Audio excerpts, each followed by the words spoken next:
मैं इस अपॉर्च्युनिटी के लिए बहुत धन्यवाद करती हूँ पास्टर करुणाकर और पास्टर एनआर तिमोती का, जो उन्होंने मुझे अपॉर्च्युनिटी देने के लिए मैं बहुत धन्यवाद करती हूँ। నేను ఎంతగానో దేవుని స్తుతిస్తున్నాను. ఇట్టి సమయాన్ని కల్పించిన పాస్టర్ కరుణాకర్ గారికి, ప్రాముఖ్యంగా తిమోతి గారికి కూడా ప్రభు పేరట నేను వందనాలు చెల్లిస్తుంటాను. मैं पुणे में रहकर तेलुगु कम्युनिटी में ही सेवा करती हूँ।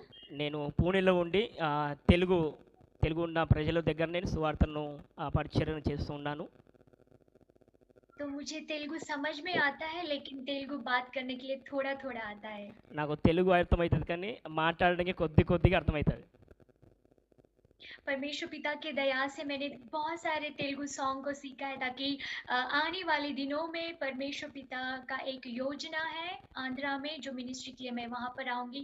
मैं चाहती हूँ कि मैं वहाँ पर परमेश्वर पिता की आराधना तेलुगु लैंग्वेज में करूँ। నేను దేవునికి ఎంతోగానో స్తుతిస్తున్నాను. ఎందుకంటే నేను అనేకమైన తెలుగు పాటలు వినడం జరిగింది. నా యొక్క ఆలోచన ఉద్దేశ్యం ఏందంటే రాబోయే దినాలలో తెలుగు ప్రాంతాలలో పరిచర్య చేయాలని ఇష్టపడుతున్నాను.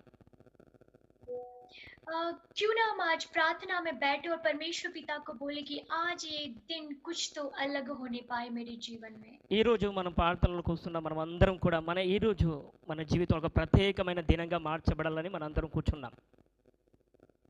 आज तो कुछ तो मैं यहाँ से लेकर चला जाऊँगा या चली जाऊँगी, और परमेश्वर पिता के आशीष से भरकर मैं चली जाऊँगा।